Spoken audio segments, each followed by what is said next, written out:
A goal, Chris Billy, Huddersfield Town. The most famous goal of Chris Billy's life. Is this the moment for Lee Fowler? It is. Take your place in Division 2, Huddersfield Town. Ruby and Steve Simonson's boots now. He's missed. Steve Simonson clears the frame of the goal and collapses in a heap of tears. Huddersfield Town are promoted. Mustafa Schindler has a chance to write his name in Huddersfield Town legend. And he takes that chance!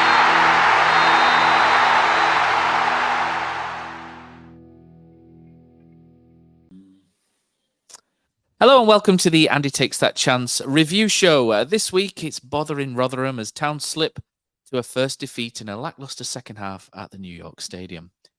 There's disappointment at the end of what was perceived originally as a good transfer window as Town experienced a bit of an injury crisis. And this week, joining myself, Matt Shaw, I've got a man who's been taking the rough with the smooth recently on the balls. He's been counting. It's Mr. Richard Kosmala. Of course, I'm talking about the cricket there. And it's always a safe pair of hands as well. And it's a big welcome back to Matt Glennon. How are you doing, guys? Good. Yeah, glad to be back. Yep, good to be wheeled in after 2 defeats, Matt. Yeah, fantastic times. That's why Killers bottled it, hasn't he? Anyway, so lads, it's Friday night. The transfer window slammed shut. Town failed to land their targets for a striker. Huddersfield fans in meltdown on social media. Kevin Nagle comes out swinging against negativity, trying to spread some of his American positivity. Then the most Huddersfield Town thing possible happens the morning after. Town's number one striker, who's had injury issues anyway, gets injured in the warm-up. And, we'll do a summer window deep dive soon, but you can't write these things, can you, Matt? It's just as maybe Mr. Nagle needed a small win, you get that happens with your premier striker, and Town are forced into a bit of a change. Yeah, and also people got to remember Radulovic, who probably would have been out the door as well, is injured, so he's got to stay at the club, and he's getting paid. Let's not forget he's still getting on his pays every single week. So you've got Danny Ward, Healy in there, Radulovic in there, new lad Marshall they've brought in as well. Karoma's now playing as a centre forward, and I must admit doing well. I'm really enjoying him this season. So there's a lot of strikers, and this is League One we're talking about. This is players that will be earning decent money still in quite a big squad of full first team players in that squad. Don't forget Hildred didn't go as well. Nichols didn't go. These are players that will be earning decent money. Hogg be earning decent money. So the squad is a big squad. It's an underperforming squad. This from Saturday and was creeping in. But I think the centre forwards was fine. But when you lose 2 in one day, then you're thinking what's going on. And Healy just can't seem to stay fit. It was a small groin injury that in the scan didn't really show very much. I think they stuck him under the Hubble telescope, couldn't find very much, but it seems to be hurting him and he can't quite get himself right. So there's only so much that the chairman can do and only so much money he can throw at it. The man's spent a lot of money over the last 12 months, and I think going after him is a bit crazy if you ask me. Let's talk about the game then. Rotherham 2, Huddersfield Town 1. Nigel Longvike in for a debut. It took kind of 10-15 minutes to get him going, which is understandable. He came in late during the week. He's probably not had much chance to train with anybody, get any sort of connections together with a back three. And a back three is always a little bit more difficult to play than a 4, isn't it? Because you pulled wide and you pulled into different areas of the pitch. But once he got going, I thought he did fairly well, Matt. Yeah, I thought it was good. Showed good pace. Don't look the biggest, and Rotherham had some big lads up front. The other night there was some shorts that were working very hard in those forward areas for Rotherham the other day. So after the initial getting done down the right hand side as he's come across to cover, Nichols makes a really good save. I think he settles into the game nicely. It's just the issues he had, his issues we're going to talk about today is he had no one in midfield to pass the ball to. Wiles, Evans, Hogg is always available. Yes, he is, but he's not always in a position where he can receive the ball. And the fact that nobody would come for him and go make themselves available just, I think, made him dwell on the ball a little bit. He got caught a couple of times. It was because he wants to play. He wants to play out from the back. And people have got to start showing options to these centre halves because you start making your teammates look a bit silly. But overall, I think, positive signing. Quite an interesting one then with Nigel Longvite. We were hoping for a left-sided defender, weren't we, to sort of take the load off Brodie Spencer. We obviously didn't want Brodie Spencer to be injured either. First half as well, a bit of an arm wrestle with Rotherham. It was, we knew what they were going to produce. We knew they were going to be direct and look for knockdowns and second pieces or second balls. But the first sort of major flashpoint was probably the Lee Nichols save. It's a phenomenal save, really, against Johnson Clark-Harris, isn't it? Because he's reacted after he's gone, and he's just got his hand back round and sort of flips around the post. It's a brilliant save. I mean, it's the second good save he made, but that second one in particular was really outstanding. I thought.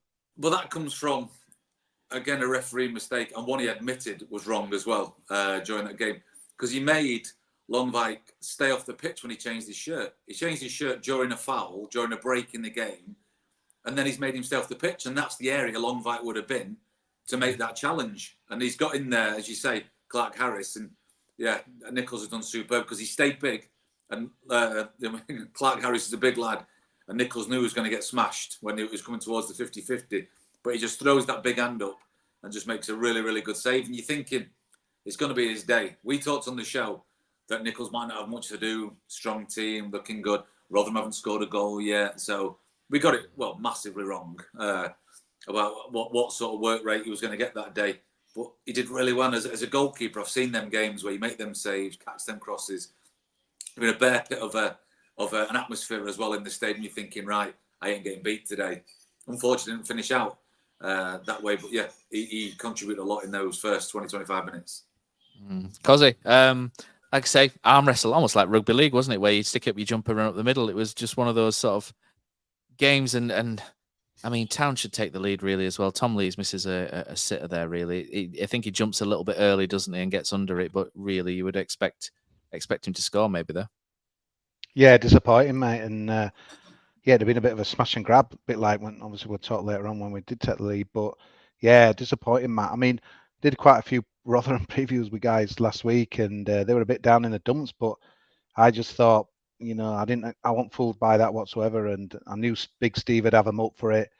I know people talked about the I'm going to go with Worthington Cup. God, that's so about 25 years ago that as well. But League Cup defeat, people trying to write it off. But I just thought there were a few bad signs in that, and I thought we took it into Saturday really, mate. I thought they got on the front foot, and like you said, there's two Matts here. Matt G, just midfield, they were just smashing through us as well. And although Nichols did well, I just thought team seemed to be only a matter of time before they scored. So I was quite surprised, obviously, when Leeds missed that chance, but quite happy to hear the half-time whistle, if I'm being honest with you on that as well. The problem is, though, you're not going to win derbies when you haven't got midfield. When you've got Hogg, who did go after, some players with Wilkes. I thought he manhandled him really well in the first half. But Evans and Wiles, non-existent. Wiles made a couple of decent runs, did a couple of decent things, but they're not stopping the onslaught of Rotherham coming forward. And your back three can't do it all. Sorensen didn't have his best of games either. I thought Miller did quite well again. I like Miller. So when you've got players who are a bit off the game, but you've got no midfield to stop the ball coming through or to get the second balls, the knockdowns off, the big centre forwards, then you're always going to be on the back foot. No matter how well everyone else does on the pitch. I think Corona did really well. I think and Hildred did all right. He made some strange decisions with his heading, but on the whole, quite strong. But when you've not got that central engine, that core in the middle isn't working properly, then you're struggling, because it was the same at Walsall on Tuesday. He put them three together at Walsall, and they stayed as a three to give them another opportunity to play together, to get a relationship, to learn how they play together and how they can help the team. And it didn't work. That's why tomorrow night against Doncaster, I don't want to see that midfield three that we've seen. There's got to be, whatever they're going to do at Bolton, has got to play tomorrow night, because that three midfield aren't working. No, I want to talk about that a bit later as well, because I think all three of them are culpable for me in a lot of that. But let's talk about the second half as well. I mean, Town never got going, did they? Ben Wiles has that shot wide, which was a decent effort on his left foot. But then it kind of turns on two refereeing decisions. Firstly, Danny Ward gets himself in and I think it's almost a little bit lazy, really. He gets himself in the wrong position, doesn't he, to challenge for the ball, and he gets under it. And then I'm not sure if it's just frustration or a bad reaction, but he leads with his arm, doesn't he? For me, there's no contact, and I'm a little bit old school. If you to get sent off, you have to whack someone at least. Yeah, I agree. So I mean, but for me, he goes down, no contact. But you can understand in 2020. Lead with his arm up, and it's one of those where you give the referee a decision, or you put doubt in the referee's head, and this is what can happen. But the referee was shy anyway. Yeah, the referee was poor, but I think your initial analysis of it is you have to be touched. You cannot go down because a gust of wind goes past your nose. He didn't need the physio coming on. That means not been hit. I'm not being funny. Being professional footballers, we spend a bit of time in the gym. If I elbow someone in the face at that pace, I'm leaving a mark, and you're going to be in pain. And Danny Ward, he's got some arms on him as well. So if he's hit you, you're going to be hit, and you're going to know about it. There's blood somewhere. There's something going on. The referee could not wait. He was like some sort of gunslinger in the Wild Wild West. He wanted to get that red card out quicker than any man's ever got a red card out in his life. It got stuck in his pocket. It was quite funny, to tell you the truth, because he couldn't get it out properly. But he didn't speak to his fourth official, didn't speak to the linesman, who had better view than he did, because they were facing it, and they were only 10 yards away from it as well. I'm 40 yards away, and I could see that he'd not hurt him. And it's not good enough. I talked about it. I say a man on X was having a little pop at me for saying that I used to try and con referees. Yeah, I did. It's the referee's job not to be conned. A 30-odd, 40-year-old man who's been in the game for a long time should see what's going on, see when someone's diving, see when someone's trying it on, see when someone's not in pain and there's nothing wrong with them, and say to him, get yourself up, please. You've not been touched. And the game continues, or he gets booked for simulation. I find it embarrassing that referees get conned by 20-odd-year-old lads, and they accept it, like Diaz, Brereton Diaz in the Newcastle game when he goes down. They've got VAR. I'd have took him to the camera, I'd have took him to the screen, give him a microphone and say, explain to the cameras in this stadium why you just rolled around on the floor when you're a tough centre forward who can take the hits. You've been glanced on the forehead. Please explain to me why you've gone down like that. Explain to the world. And I'd show him on the screen. I'd embarrass him in front of the world on the screen, because they've got to do better. Referees have got to do better with players just going down when they've not been touched. Because that game was poor from Huddersfield Town, but with 11 men on the pitch, you know what I mean? They might have got the result, because they did the week before against Shrewsbury when they shouldn't have. They probably shouldn't have got the result then either, but they got the result then and they ground it out. Killer's just joined us. Killer, we're just talking about the refereeing decision, and Morning. Matt's just mentioned that. I mean, the referee, it was almost like he could see the limelight in the distance, and he ran into it, didn't he, as quickly as he could. And I prefer referees who kind of just take that extra moment just to think about it. Yeah, just take a second. But he was just like, he saw Danny Ward flying. It just seemed like he'd gone, yes, I've got a chance to whip out the old red card here. I mean, Matt doesn't think it's a red. I'm like I say, I'm old school. I think you've got to actually connect with someone to get sent off, and to me there's no contact. What you and Kosi, what are you saying to sort of round? I can see why it sent him off, to be honest, Matt, and I think it was stupid. I thought it was a lazy challenge from Ward. Can't be asked him in the last year of my contract challenge.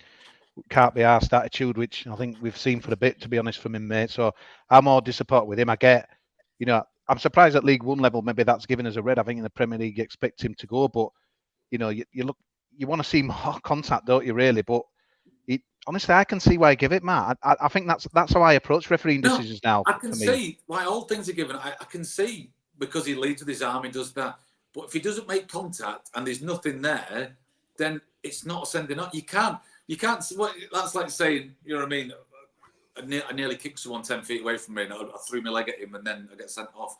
If there's no contact and there's no real thing there, there's no malice in it, and there was no malice in it, then it's a yellow at best. But he doesn't. But I think for me, what really pissed me off, it was the speed, like Matt just said then, the speed of getting that red card out. No waiting for the microphone to come through, asking his fourth official, asking his linesman, what do you think, fellas? Has he got to go? Nothing. It was like Billy the Kid. You know what I mean? That is coming out of my pocket as fast as I can, and you're off. And the penalty was the same, but we'll get into the penalty soon. Trouble is, Matt, though, he looked at the guy, and I agree with you. I don't think a red card, but he looked at the guy. everything like how we went up. I can totally see why I give it. It's not the biggest outrage of a red I've ever seen. That like some people are saying. It's just a continuation of bullshit that we have to put up with all the time, and people getting conned by. Ward looked at him. He kind of spun into him. He was a bit late. I don't know. I think if that's at home, Matt, I don't think it's given. But I think away from home, do you think we have this conversation if it's given against if we're on the other side of that? If that's in front of Riverside Lower, mate, next week against when we're at home too, is it? Exeter, I mean, we won't get that anyway. Off. We'll go and cheat and all that. So I know it's not great, Matt, and I know you're from a different era, but in a modern game, I can totally see why he's gone. I would have more mad with Ward giving him that decision, to be honest, mate. Yeah. I agree with that. I agree with that as well. Yeah. Well, let's bring Killer in. What you've had a chance to see it, Killer. How have you seen the sending off? I just think the liner were really active as well. He was straight away up with his flag. I think the ref seen it and thought, do you know what? I think he's gone in with his elbow. And when Liner's there having a party with his flag, he just rushed into it. But I'm with you boys. I thought if he takes a little bit extra time there, maybe he doesn't come to that conclusion. But he just did it as quick as he could. It's like he couldn't wait to do it. And up until that point, speaks to the play. Go and speak to McCart. See, have a look at his face. See if he has got any marks or anything. Like, go over and have a chat. Then make your decision. No, it's weird, isn't it? I don't get it, Matt. And like you say, I think Danny Ward, he's gone up with his arm there and he shouldn't have done it. I think he's come on and been told to throw his weight around a bit because at that point in the game, we're kind of getting out-muscled in certain aspects. He's gone to put it in a bit too hard and he shouldn't have done it. But then, like you say, if he's not made any contact, it's never a red card. It's never a red card. I don't understand why the referee at that point in the game then suddenly started just to make decisions willy-nilly. It was really, all of a sudden, the game changed. And it wasn't as if, like, on the side, the town coaches were giving out hard and then all of a sudden, seemed to be from that moment in the game, everything, it all favoured Rotherham. I still don't know why. Okay, well, it turned out to be a bit of a disaster anyway. Town scoring, because Town, and tell me what's quite interesting is because I saw this from a Rotherham fan somewhere. The referee then potentially makes another error straight after the red card. Yeah. In that, it made McCart leave the field of play. But the rules are if it's for a red card challenge, he doesn't have to leave the field of play to receive treatment, which was interesting. And then Town score from the gap. Need treatment. Yeah. Oh, mate, if Rotherham had lost, do you think Big Steve would have said about that? Jesus, we never heard of it. It was the same situation in the first half. Well, Longvic as well. Longvic, because he was off the pitch when he shouldn't have been. And that's when Nichols made the great save. So McCart's off the pitch. Town do score the goal. Tell you what, though, Matt. Josh Koroma, sensational play for the goal. Smashed that guy out of the way. Sped down. Proper, honestly, Killer. I know you're a big Koroma disciple, but he was fantastic, mate. He would super play, great awareness for like the cutback as well. But just his energy, his effort, his everything about it. The goal was all his, to be honest, mate. He deserved to score it himself, but brilliant play from him, and a guy who's really impressed definitely this season, big time. It was good pressing from the front as well, wasn't it? He made it. He won the ball, didn't he? It was with Rotherham, and then he's won the ball from the defender, and then he's beaten the second defender. So it's really good play. And then I think sometimes Koroma can have that sort of rush of blood, can't he, in good positions? But he's remained really calm there and just rolled the ball to Joe Hodge, and it's probably Hodge's first touch, isn't it? As a Town player, and he's rolling it into the corner. And at that point, you're thinking this could be our day. And to be honest, I was a little bit skeptical. I thought, oh, this is dangerous. When you go 1-0 up with 10 men, you're thinking, oh, Rotherham are going to have to come at us now. And when they did, I mean, the second referee, the referees had a shit game for me, and he'll forever be on my shit list. But that penalty it's just not a penalty in a million years. It's just an absolutely ridiculous decision for me. I know there's a Sorensen grab, but you can see by the way Wilkes puts his legs in position, he's trying to manipulate contact with Sorensen to go down, and he manipulates that position, and then there's still no contact, and he goes down. That's what I'm talking about. That's exactly what I'm talking about. Yeah, it's so obvious. I saw it from 70 yards away. We've seen replays. The referee's in a really good position, to be fair to him. You can see what he's done, Wilkes. He's gone across Sorensen to say to manipulate the situation and create the contact. And when you're an experienced person, we've all watched football for a long time. Obviously, I've played it as well for a long time. And you know certain situations. When you're watching it, your first reaction is usually the right reaction. And we all saw it at the same time. And you go, no, it's so obvious he's not done it. But the referee's 10 yards away and has got at least probably 20 years refereeing experience. And you tell me he's not seen that situation before. And it's like, no, if everyone else, you know what I mean, 99% of us think it's not, that 1% thinks it is. You know what I mean? Who's wrong? Well, it's not us. I genuinely didn't think we'd be talking about referees being crap as much this year. I thought we'd have more going for us, but so far, I thought Walsall, the guy at Walsall was a disgrace as well. I disagreed with the major decisions at Walsall as well. Yeah. But there was there as well, but that was, again, Town made their own failings that day, like they did on Saturday. But it's just a bit of consistency. Well, not even consistency, just make the right decisions. Just make. We're a shocker and not, but again, I don't think Jonathan covered himself in glory in that move as well. No. He's there, but he just like lets him have a free pass 1-on-1 with Sorensen. It's like, what happened to the old foul and shit house that he used to do? Is he not quick enough now to even do that? I just shouldn't even have got past him. Sorensen, I think Sorensen gets megged in the process as well, doesn't he? But it's a good penalty from Johnson Clark-Harris. You know, there's no blame for Linux, but you just knew, didn't you? After what we saw against Walsall, you just knew that it was going to come, that Rotherham's winner was going to come. And I'll be honest, I don't think if the referee gives those decisions, I don't think Rotherham win this game. I know we can be the architects of our own downfall quite a lot, but they've had a big leg up there, and it's a Rotherham team lacking in a lot of confidence, not scored a goal, and then they've been given a penalty, they've scored, and it's 10 men. I mean, I'm not sure about bringing Turton and Ruffles on. I think that took away an outball a little bit for us, although we didn't have the best anyway. I just thought that might have been a bit overkill potentially from Michael Duff, although I'm not really going to question him too much on that. But it was just a collapse. And when Michael Duff's been talking about changing the culture in the last few weeks, I think this is one of the things he's talking about, isn't it? In that, I mean, we did it last year, didn't we? We did it under Darren Moore. We did it under Andre Brighton, we did it under Fotheringham. When it got tough, a lot of them crumbled, and they did again on Saturday. And the winning goal was disappointing, wasn't it? It's Matt, just... that was just the thing for me, that I was more disappointed with that than the penalty and the Ward sending off, because I just wanted to see some. I'm just thinking it's everything's gone against us here. What a 1-1 would be a good result. We'd probably took it. I would have took it from the start of the game. Just see it out, lads. But I just knew, like you just said there, Matt, I knew we wouldn't do it. I knew we wouldn't do it. We got away with something where a guy had a free header just seconds before. But there were no, like, I just wanted to. I want to see like a bit guts, great determination. Come on, guys. Dive in front of the ball, like the winning goal. Like Jonathan, all he does is just drops a bit of a shoulder, and it does him. But Miller's nowhere near either. Miller should have been tracking him, yeah. Miller should have been tracking him. Then it's 2-on-1, then not 1 versus 1. And to be fair, Wilkes was at full pace, so it'd have been hard for Hogg anyway to make a challenge. But you're thinking, why has he got so much space inside the 18-yard box all day? You know, it's a great strike.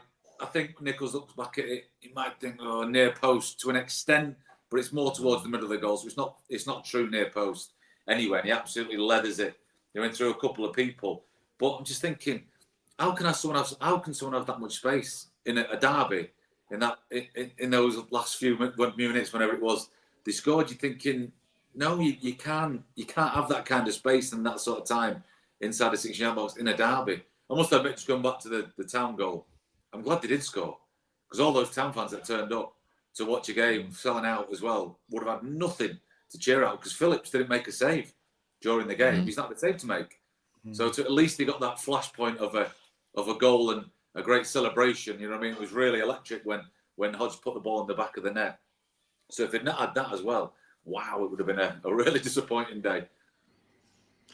Duff been sent off for calling the referee names, and him not being able to do the media stuff's a new one on me. I've not noticed that before. I don't know if he wasn't allowed to do the press conference today either. I'm not sure if that was part of the same thing or whether he was elsewhere detained. I don't know. I did ask Oggy that question, but he didn't know the answer to that. So I think Oggy having a look at that situation. And again, another rule that doesn't need to be there, just like the shirt thing, just like everything else. If he gets sent off, he gets sent off. The game's over. As soon as the 90 minutes is done, that's it. Wasn't hardly supper either. Not allowed to go. He's not like he's grounded for a week. I mean, in the game's finished and done, you should be able to do your media duties. And if he puts himself in a bigger hole, then he gets punished more. So you got to keep your mouth shut. He's a 45-year-old professional, been in the game a long time. I don't think he should be getting sent off for calling referees anyway, because there's no point. You know what I mean? You can go over him, you can keep your head because you've been in the game for a long, long time. Goalkeeper coach gets sent off as well. Not quite sure what's going on there. I think he threw the ball, didn't he? He threw the ball away. I think that's he just sent him off. It's not a great look. You've got to control yourself a bit more. We're only 4 games into the season. It's a derby against Rotherham, for God's sake. You know what I mean? It's not end of the season. It's not a cup final. It's important, and there's passions, but you've got to show your players that you can keep your calm. Hey, I've got a quick question though for you boys here.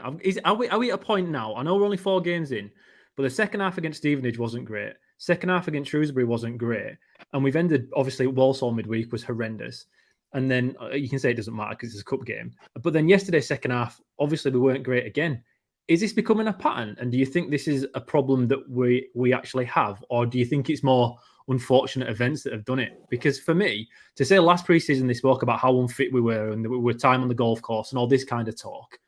We've now had a few games in a row where second half, we're not either making those adjustments that we should be doing at half time to kind of step it up a gear in that second half, or we run out of gas. What is it? Because there seems to me to be a little bit of a drop off every time we have a second half. For me, the second halves, the ball possession is atrocious. Honestly, Wiles and Evans, if you looked at their ball pass percentages, completion, honestly, it'd be awful. It'd be awful. Hogg the same, but at least Hogg breaks things down and makes himself available. The midfield area. Does he as much as he did? Hogg? What's that? Does he as much as he did make himself available? He did.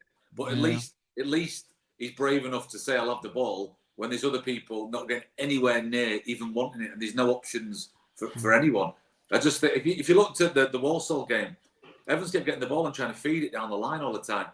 But the left back's just going, thank you, got the ball back every time. Wiles putting the ball into areas and getting his teammates booked because they're having to make last-ditch challenges.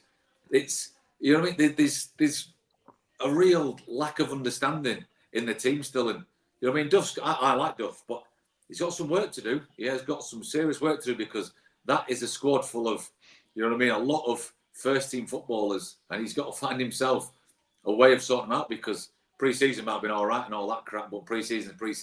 That's for fitness and getting your eye in. Now this is where it counts. And Town are some of the favourites to go up, and some people look like they can't handle it. Like Kosi, he's just gone AWOL, hasn't he, on the stream there? Let's look at Town's midfield because a lot of people are making a lot of noise about Jonathan Hogg being the problem. I think he's part of it rather than the entire thing. Yeah. I think it was you. I think I was listening to a little bit of Radio Leeds as well, Matt, and I think you mentioned that you don't think his legs have gone on commentary. I do, but I think they went years ago. But I also think with that, he's quicker in his head because of it, and he's very much aware of it. And the mistake he made, well, we say mistake, but the incident where Malik Wilt scores, I think that's more mental than physical tiredness, you know, from that perspective. But I just think at number 6 at the minute, what we've had is we've got Tom Lees, Mikael Hellick, and Brodie Spencer's typically being the left side centre back, and Jonathan Hogg in front of them. And the ball into midfield is not good enough because those 4 aren't great passers of the ball. And I mean, Evans and Wiles do show on occasions, and sometimes they don't. They're a little bit in and out. And I think when they get pressed and when they get someone go with them, then I think we sort of struggle for that second option. I mean, Lundvik should add in time when he gets sort of embedded in. He should change that. But I think a lot of people are sort of wondering if Joe Hodge is the answer at number 6. He mentions he likes N'Golo Kante, and I think when people mention N'Golo Kante and stuff like that, you get quite excited. And he's supposed to be quite good on the ball. Yeah. But then you kind of think, oh, he's quite slight. He's like 5'6", isn't he? And when you play someone like Rotherham, you kind of want a Jonathan Hogg in there to sort of be the sort of the top of the sandwich, don't you? To sort of, you know, go 2-on-1 against you, Johnson, Clark, Harris's and stuff. Is it going to be? Do you think it needs a tweak, or do you think Or do you think it really lacks Herbie Kane at the minute as well? Yeah, Herbie Kane's a big one. Put it this way, if you're going to go and order who I'm going to drop at midfield, Hogg's my last person out of the three that's getting dropped. That's my view on the midfield. But Hodge looks like he could easily play on the left or the right. He doesn't have to play central. He's in the 18-yard box to score his goal. So obviously he likes to get forward. He's not just a defensive midfielder. He's got more to his game than just sitting there and spraying the ball around. So he can play maybe in a different position. Herbie Kane, I think he needed to get fitter. I think Duff talked about coming back from pre-season.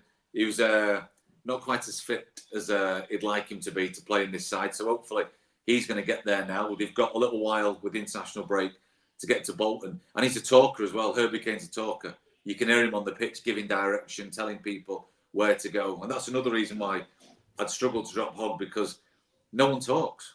Nobody speaks. It's like a team of mutes. Nobody speaks. I remember during COVID, and realising that nobody speaks. So you need a voice in there as well, which is so important. And I just think, I think Kane, Hodge, or even just one swap in and one swap out, just to mix things up a little bit. I think it's going to have to be done, and I expect to see something different tomorrow night at Doncaster. We have to have something different, though. We have to have something different, because on Saturday, Rotherham, the game plan was superb. All they did was let Hellick drive it out from the back. The midfield guys then they were outnumbered in the midfield, I think. That's kind of what I saw from the side. As they're letting Hellick run forward with no pressure whatsoever, because they know his long ball isn't the best. And obviously, Karoma and Marshall aren't going to win much of them. Although I thought Karoma did really well at the weekend. When Hellick's driving it forward from the back there, they've got an extra man in midfield, and there was just nothing open for him. Hoggy, to be fair to him, I did think he was moving for that first kind of ball, but that's not his game. That's not what he does. And like you say, Matt, Wiles and Evans have got to show more than they did. I don't think they showed once for a ball from the centre back, or very, very few times. And it looks like they need to sort something out, because that midfield isn't working for us at the moment. It just isn't. And it's a shame, because Evans started like a house on fire against Peterborough. Looked great, looked fantastic. And he was just in those nice little spaces, wasn't he, when he kept playing the ball out to Sorensen so he could do his kind of work. And that was the play. But it's just disappeared. It's gone entirely. And but it's decision making. Hellick though, Matt. Honestly, Hellick all game was driving out, and we didn't change it. That's what drove me nuts. It was just we continued doing it. He continued trying to ping it long. Our wing backs were a bit deeper, weren't they? Because Rotherham at every opportunity turned them around, and it just looked like we had plan A, and it never ever really adapted. And I can't really blame Johnny Hogg for that in that midfield. But there's got to be on-field management. Hellick's been playing football a long time. Tom Lee's been playing football a long time. And if your midfielders aren't showing you, you've got to shove a rocket up their ass. You've got to tell them. You know what I mean? Duff should be telling them, maybe you can say the manager should be doing this, manager should be doing that. But ultimately, the players should be making better decisions on the pitch, in the moment when they're there. The passing, as I say, even when they did show for the ball, they just gave it straight back. You know what I mean? I felt sorry for Louis doing the commentary, because the possession never stayed for more than 3 passes. And he's having to, flip-flop from side to side all the time and see what's going on. And people say, it's League One. No. There's good footballers on Huddersfield Town's team. They've got some good players. Rotherham have signed a lot of players as well, and they've got useful people. There was a decent amount of footballers in there to give us a better technical show. It was good in the fact that there was a bit of passion going on, and there was a bit of afters and all that sort of stuff. It was great, and some goals and sending offs, penalties. But actual quality, there was much better on show than we saw actually executed on the day.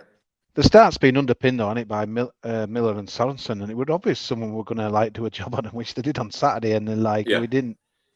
It's like, what's the plan B? And like you say, his midfield's non-existent, and I don't think anyone will get carried away, Matt. We'd won all the games and things, and it were nice just to win, because obviously we're used to losing. But I think none of the fans were like, "This is it. We're gonna, smash the league." I think we got gradually worse, Kosi, game on game. I think Peterborough was really good, and ever since then we've kind of got slightly worse. Stevenage, the second half was quite poor, wasn't it? Shrewsbury was poor apart from 15 minutes. Walsall poor most of the game, and most of the game poor. I mean, I thought this would always be the case. It's a new manager, new system, new everything. I think it was always going to have, bumps and smoother moments. But I think Jonathan Hogg, going back to him slightly there, I think he's very much an enabler for someone like Michael Duff. He's your on-field leader, isn't he? I know some people were tweeting that he's not a leader, and that was nonsense, but I completely disagree with that. He's the guy who's carrying out he's overseeing your change, isn't he? Effectively, he's your experienced player who's sort of reminding everybody what roles and responsibilities were, and you can hear him doing that, whether there's a crowd or not.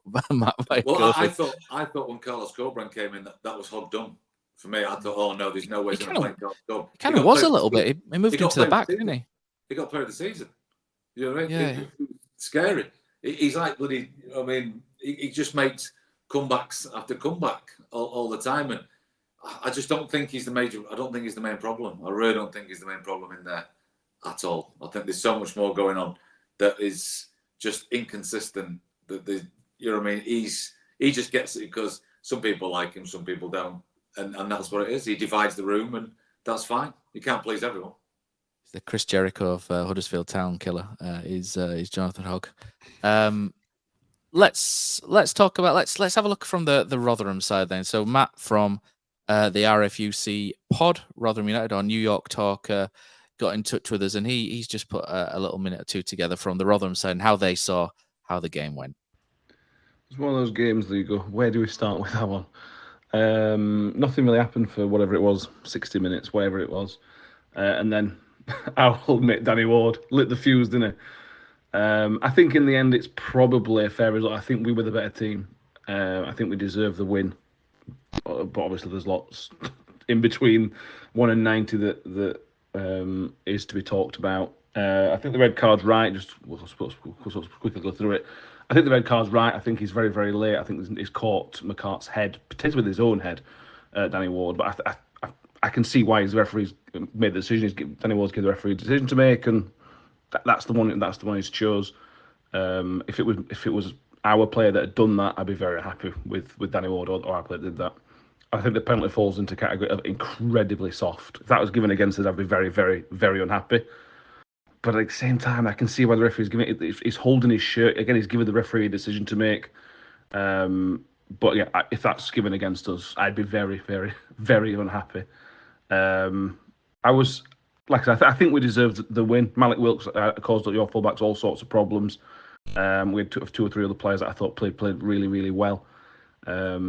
It was just one of the games. I think you guys were off it, and we built a bit of momentum. I don't think we were amazing, but I think as the game went on, we kind of built that momentum, or the crowd kind of built up a little bit, and the red card helped us. Yeah, it helped the crowd, and then look, we had help by a referee. We were due some refereeing luck. We've seen some of the decisions we've had against us the last few years. You'd know we were due some luck. But yeah, I think you'll play a lot better than that in the future, and we'll play a lot better than that and lose probably in future. But for us, it was a huge win to get the first 3 points on the board. Massive win for us, and hopefully for us, it's a start of maybe going to run. That'd be nice, wouldn't it? There we go. Well, that was Matt from New York. The thing is, well, there's so many Matts. We've got Matt, but they deserve to win. I know that the decision change the game, but they deserve to win the game. Yeah, no doubt. But that's the end.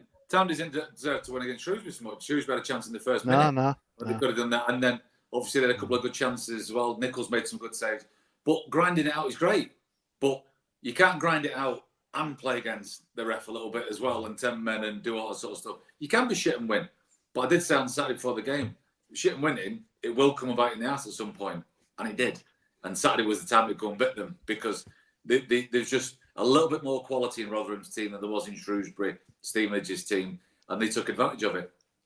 I think it's good to have a break now, but the problem is we've got this Bristol Street Motors trophy with half a team missing, so it's, in a way, this is a real pain, this game tomorrow, isn't it? It'd just be nice to lick us wounds, get some men back, and big game at Bolton, but this game tomorrow, I know they say it's nice to have a game and straight away, but I don't think it is tomorrow. I think it is, because I want to see Upenda play again. I want to see Upenda get 90 minutes tomorrow, because I like him. I think he looks like somebody who wants to get on the half turn, wants to get forward. He's got a good frame as well. He's a decent sized lad, and I'd like to see him have 90 minutes in the first team and see what he does tomorrow night, because he could be someone that could come into the fold and mix things up with the other midfielders. Yeah, so that's the game. I think we're all pretty much singing from the same hymn sheet there. I think Huddersfield Town deserve what they got in the end. But would it have been the case if the referee had been competent? Who knows? I think what we'll do now is we'll have a look through the transfer window, and then we'll look sort of position by position at what Town have done, and then we'll sort of discuss that a bit more in depth at the end as to how that maybe affects the club and the team going forward. One of the massive wins, Matt, in the transfer window was in the goalkeeping department. Lee Nichols was linked away a little bit. I think Sheffield United, Coventry were sort of mentioned by not amazing sources or anything, but there was a little talk that Lee Nichols might be on his way. But Town have managed to keep him. I don't know if that's down to bids or lack of bids. I don't know. But it's genuinely great, isn't it, to see that Lee Nichols will be a Huddersfield Town player at least until January, because he's been such a huge player already. Yeah, not if you're Chris Maxwell, it's not. I think he thought that I remember years ago, I can't remember, it was when someone signed, because Schmeichel was supposed to be leaving Leicester. It was when Danny Ward went there, was it? I think everyone expected Schmeichel to leave in Leicester, so he goes and signs 3-4 years, don't play again for 3 or 4 years. I think Maxwell expected Nichols to go as well, which I think a lot of us did. And right, so he's been a top performer. He's a very good goalkeeper. Even if it wasn't to play just to a big championship club and wait for his chance there.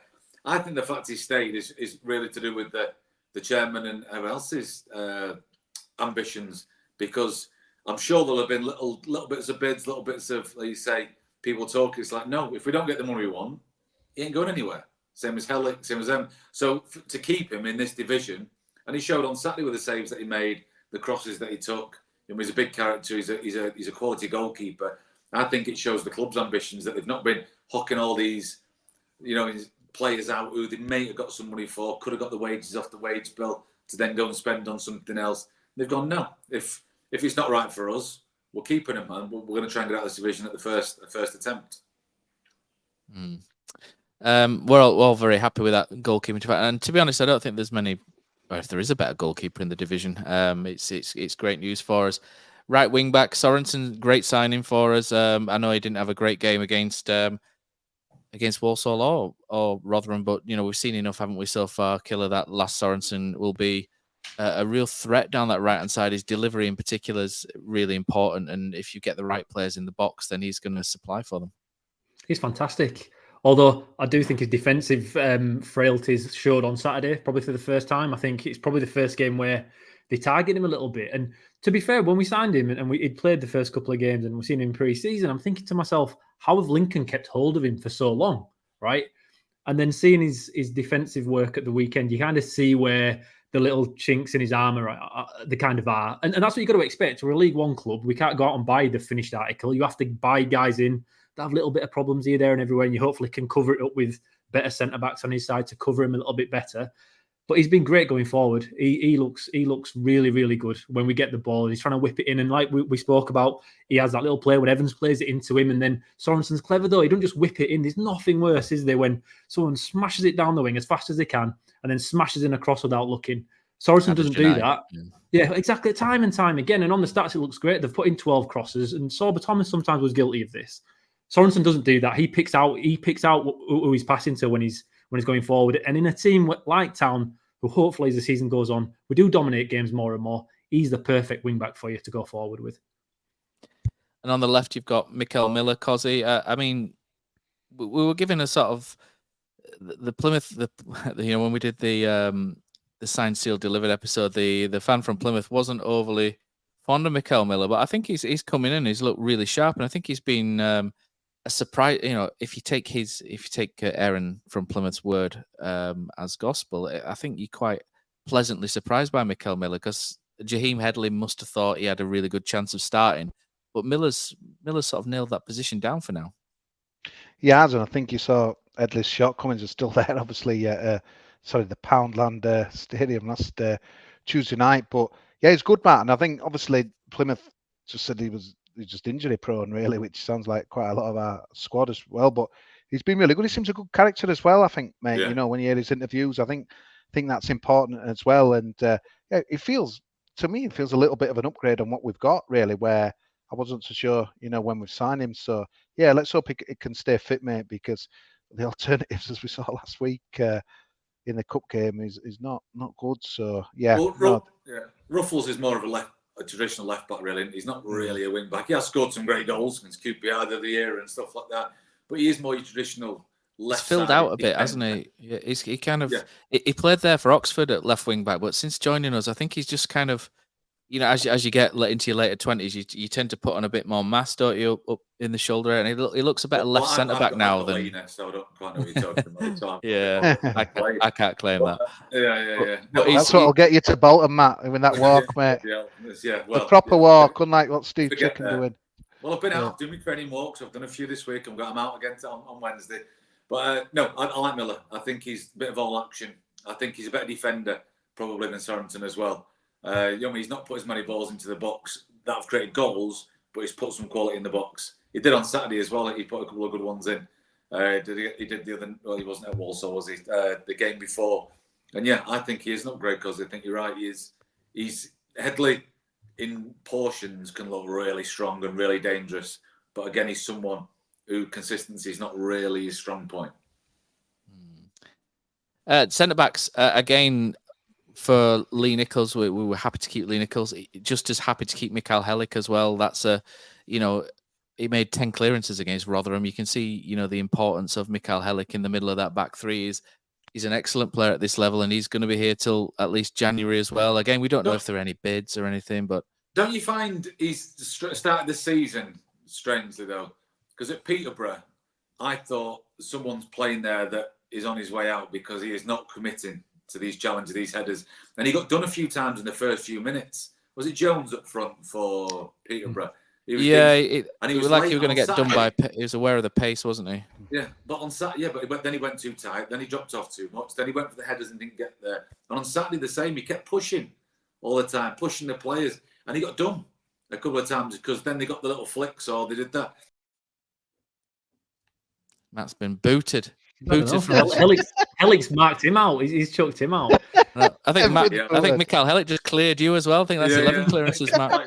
More than listening to me. No, I think he's done some good stuff again this season. But straight, I don't know. There's something in his game that's not quite opened up this season yet. He's not as dominant in the air.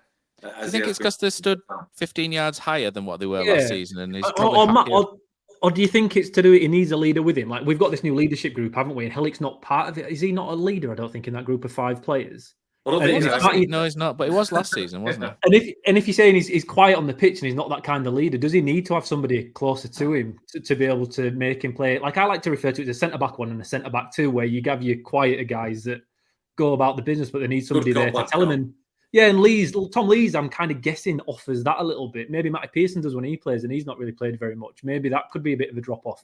Matt, you'll know far more about it than I will. Obviously, being around pro football your entire life, Matt's more Mr. Angry than he is Mr. Loud. But yeah, and he always has been since he was a teenager. But no, I don't think Helik would need anyone. At his age now, his experience level, he don't need someone to start telling him how to head a ball or where to go and when to drop. People should be talking anyway, which they don't. Just little man-ons, little turn, little time, just tiny little note shouts just to give people the heads up when someone's around them. But no, I'm just finding that Helik's making a couple of strange decisions. It's not a massive. It's just me being a picky bastard, obviously, because I expect certain players to be, top performers week in, week out. Helik is one of them. I don't know. He's allowing centre forwards just to manipulate him a little bit more than I'm used to seeing, and then it means that people are dropping off a bit more. Sorensen's getting done. Say Miller's on a lot more work to do. I don't know. Maybe hopefully it'll come to nothing. He'll get back to the standards that we've expected from him. But it's a great move again from the club. If people have come in and they've not offered enough, they've gone, no, we're keeping him, and they've tried to keep a stronger squad as they could. Because I didn't think there was no chance he was saying he scored 10 goals last season in a relegated team as a centre half. You know what I mean? Double figures for a centre half in a relegated team. I thought they'd gone just for bloody goal scoring purposes, never mind defending.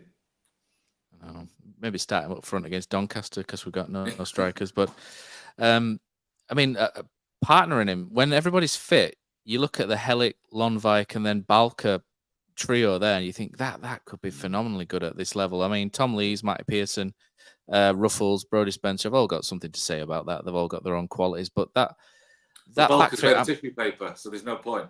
You know what I mean? Like he came with a food poisoning, then he got injured, then he did that. And it's just he needed the tissue paper, yeah. He did need it, and he did a lot of it. But it's you can't rely on these people. You know what I mean? That's why getting rid of Pat Jones and people like that. You know, when I've never known anything like it in my life. Like I am a prickly bastard. I mean, I did 10 years without missing a training session because you get through it because you want to play. I feel that the want to play just doesn't seem as great as it used to be. It's like the little niggly groin or the little niggly hamstring or the little niggly this. It's funny you should say that, Matt. Do me a favour, man. What? I was talking to a professional rugby league player about that, and they were on about Wakefield Trinity like this year. Someone who plays there, and he says these are doing well. He's like, these guys who play now because they're winning, but says when we were rubbish, like bottom of Super League, mate, there were just injuries, and they weren't asked, like they were not wanting to play and stuff. And I was saying, wow, as brutal as that. Says, I don't know, physio kind of pick up on stuff like that. I was like, no. It says you'll get lads wanting to play through a pain barrier, but do you think we've got it at town now? Last year, didn't they? They said at Man United last year when they kept losing, players disappeared. As soon as the cup final was there, everyone was fit. You know what I mean? It's fucking shocking. And that's unfortunately where the world's going. Never mind just football. That's going off in a totally different tangent. But I just, when I was speaking to Warnock, and I was saying, like, the lads not just have a jab these days. Because I remember once playing for Hull, I got a jab in my thumb because my thumb was just shot. And he put it in the wrong place and he made my hand numb. So I played a game with one hand. There, luckily the team would play with shit, so I didn't touch it. But now it'd be, I can't play today. I've got a little boo-boo on my thumb. But back in the day, just get a jab, take some tablets, go and play because you want to play. Because if you don't play, someone might take your place, and you could be out for a month. I mean, like Rahubka knocked every single week, knocking on Jacko's door. I should be playing. And I got injured in a game once, came off, and I shouldn't really have played on the Saturday, but I did because I thought if he gets in the fucker, I might not get in again for 3 or 4 weeks. But it doesn't seem that willingness to, I don't know, get through the pain barrier and playing. It's mad. I don't know what you think because you lot have been watching football for a long time, but the injury list just every single week seems to have someone new. An illness. How many times they get food poisoning or someone's poorly? It's like, what you mean you're poorly? You can't play a football match? I don't know. It must be a headache for a manager. Yeah, where were we? Centre backs. Centre backs looking good. I'm still. I think until Lonvite came in, I wasn't overly keen on the three, and I felt like it was just a little bit imbalanced. But I think Nigel Lonvite kind of balances that up, and it should hopefully be okay. Would you keep Lees in, Matt, or would you sort of go with Brodie Spencer when he's back? Because there's that. I mean, Tom Lees is your warrior type who heads and kicks, but Brodie Spencer can sort of pull into those wider areas, can't he? And you can sort of stretch your back three and it releases your wing back maybe a little bit more at times? Or is it just like there'll be different games for different players? I definitely think different games for different players, and it's good when hopefully they will have that decision to make. Would I say Lees has made any big mistakes since this season, or I mean, not particularly done well? I wouldn't say he's done anything wrong. His positioning's still been excellent. He's still made some big headers inside the 18-yard box. That means Spencer changes from left to right then. Obviously, John Worthington sees him more of a left-sided player when he's come through the youth teams with him. He played in there a lot. I don't think I'd mind either, but I don't think Tom Lees has done anything to come out the side. Other people have. I think he stays in there for me. And, you know what I mean, that Lonvite comes in there and there's a bit more balance. And let's say that those three there, I'd be very comfortable in playing. Midfield. I think, it was only a couple of weeks ago. Midfield we thought was looking great, didn't we? And we've got people who can pass a ball and whatnot. And it's kind of fallen a bit flat. I'm sure it'll come good again. It'll come good again, I'm sure. But it just seems to sort of, the dip in form seems to have coincided with other midfield options being out injured. And I don't know whether that's kind of maybe. Matt, it's like if Wales didn't have a good game, but Miller did, or S.O. Evans did, it's like, but they both were poor, and it's like you just can't get away with that, can you? And like against Ben decent Wales' sides, we did passing in some of the other 44.8% on Saturday, which is pretty poor. Yeah, you'd think he'd be up for it, wouldn't you, at his old club? But he just seemed to pass him by the game, didn't he? And what was that, Matt? Sorry, that 44%. What was that? Ben Wiles' passing accuracy against Rotherham on Saturday was 44.8%, which isn't great, really. Yeah, it's not great. 29 passes, but he failed with most of them, which is a shame, because he's had a great start to the season. The other Matt's pointed out, but I think Io Pender's great opportunity tomorrow if he has a big game at Donny. I think he's going to be have a chance of starting at Bolton, mate. To be honest with you, I think maybe Duff might have seen enough to. He's a quality little player, isn't he? Well, not little, is he? He's a quality big player. He's something different, wasn't it? That we've got, yeah. I thought it's the shape of him. He kind of looks like a 6 to me. Like a big sort of screening 6 who can distribute from the back. But they seem to like him at number 8 as well. And when he plays there, he's good as well. So maybe he's just one of those flexible options that you can play in midfield. He can probably play 10 as well because there's, he'll probably arrive in the box and score goals. He scored one in pre-season, didn't he? Where he picked up on, it might have been at Guiseley, where he lobbed the keeper within about 30 seconds of a loose ball, and that was really clever play as well. He shows so many different facets, doesn't he? And Herbie Kane's been missed, Matt, hasn't he? Kane's been missed. Herbie Kane. Yeah, I think so. I like him. I think he's good for this division. I think he's got that vision. He's got that aggression as well. He looks a bit of a nasty bastard. I think he could give you that little bit of bite in midfield. But he has got that pass in him. He's got to be fitter. If Duff wants to play this high up the pitch, attacking wing backs and things like that, he needs his midfielders to be joining in. They've got to be switched on. And hopefully he's been doing some good work off the pitch. And I don't know, is he out for a length of time? Is he back tomorrow? I think it was 4 weeks, wasn't it? And when it was announced about 10 days ago. So 4 weeks for what? What did he do? Groin. It was a groin injury. So he's Matt's going again. He'll miss Bolton. I know, but he'll probably miss Bolton. But I mean, I think maybe, I don't know, call me a skeptic, but maybe Evans and Wiles would have been better if Herbie Kane was sat on the bench. Is there as that deterrent not to sort of? Right. I don't think 44% pass in Dengue would change with who else on the bench. I was surprised it was that high. I think it was less at Walsall. And again, I don't like Onio because he did some decent stuff on Saturday, some decent runs, and did actually he worked. He was working quite hard, but I can't defend someone who can't pass the ball 10, 15 yards. And the layoffs at Walsall, because I was sat right there because we were really close to the pitch with the media position we were in. And I think Ruffles got booked because of one of them. Hogg nearly got his second yellow because of one of them. They went to chase pass everywhere. Then Evans, I always go off how many times has Louis or Oggy said the name. And I think there was a 20-minute spell where Evans' name wasn't mentioned. And for an attacking midfielder in a 3, that's a long time to not touch a ball or to have 2 touches in 25 minutes. That's a long time for me not to be touching the ball. I'd go Upenda, Hodge, and maybe Hogg on tomorrow night and just see how they get on. It's just not working, is it? That midfield. No, yeah, it's just that. Sorry, that midfield 3. It's just not working. It hasn't worked for the last few games, and it's hard with midfields because I think you can look at all the parts and say, well, he's good at doing this, he's good, but it doesn't really matter. It's when you put them all in as a unit, does it work or do you control the game? And our engine room against Peterborough won that game for us. They were fantastic. They were, for whatever reason, and that's why I asked earlier, Matt, why we're dropping off in the second half, and it really for me, it's that centre midfield in the second half dies. And if you give the ball away all the time, you kill yourself because you've all pushed forward. You've got Cromer or Ward or Marshall who are looking for that pass, and they're all going forward. Sorensen's already made his run, or Miller's already made his run, and then a simple pass is given away. It's like shit. We've got to get back. So you're outnumbered because they know they're going to get possession back off you. The opposition have watched Town down and thought, we'll nick the ball. We'll nick the ball off these. I think Walsall did it really well. They pushed right onto Town's midfield and kept nicking the ball, and suddenly they're on the attack again. It was crazy to see how easy and readable they were. And as you say, I don't think mixing up tomorrow night is an issue at all. I think they need to do it. Matt, would you blame it Michael Duff then for maybe not seeing that and changing it, or do you... No, I thought it was brave of him to give them another chance yesterday. I thought because he made them play against Walsall because they were the only real partnership that still played on the pitch because everyone else changed in that game.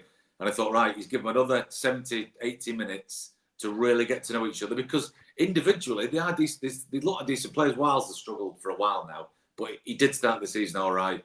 An assist, a couple of goals. You thought, he's going to start building now. So I thought it was brave after that terrible performance against Walsall to then go, this is your chance now. Here's your last chance. He knows he's got the international break coming up. And I'm going to put him in and see if it clicks. Because in training, I've seen it clicking. I've seen it working. And now, this is where the decision-making for me comes from the manager. What does he do tomorrow night? Does he do what we expect, which is mix it up in that midfield, regardless of it being a Bristol Street Motors game or anything like that?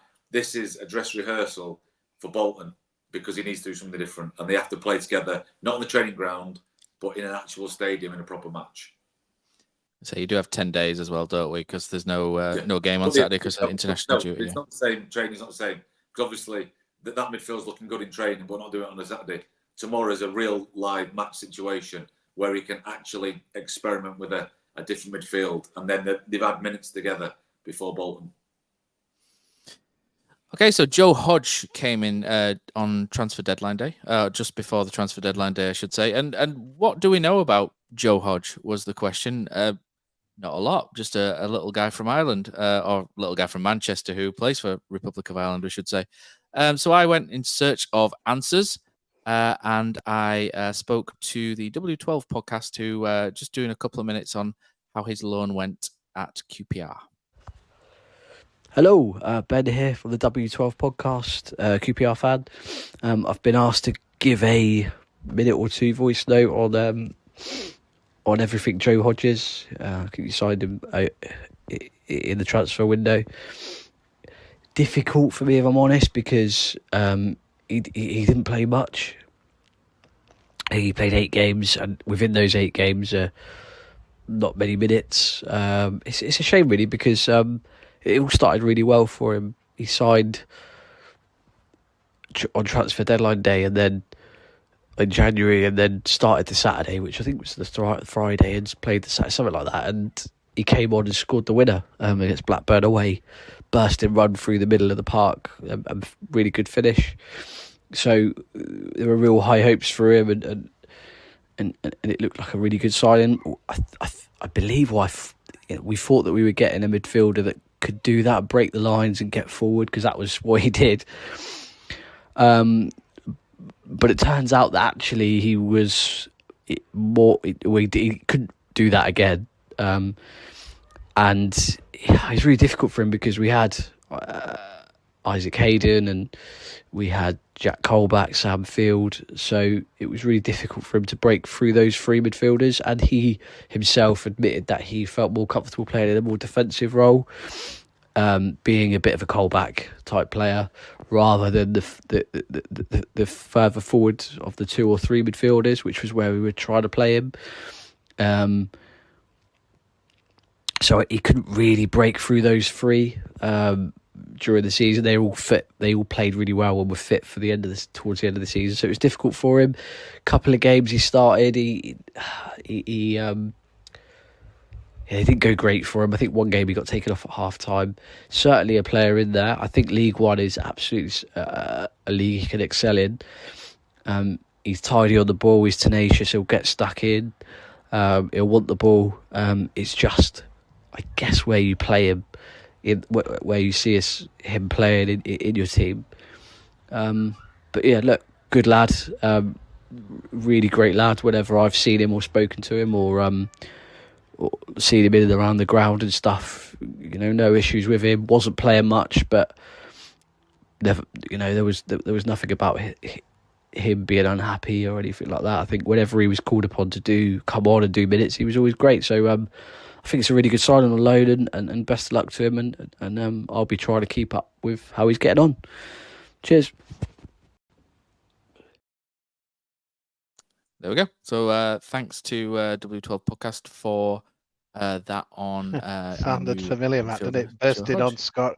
Bursting on scoring a goal early doors. Well, the most enthusiastic thing I've ever heard in my life. But carry on. Yeah, to be fair, I asked him for that, and he was like, "I can't really remember him that much, but I'll send you something." But well, he could have dropped a little poem or a little song in there or something. A sonnet, yeah, a nice little sonnet would be good. Killer's seen enough. He's off. He's had enough. He's off. Yeah, Killer's batteries died on his laptop. This is going to be amazing to put this together with all the different audio files. Strikers.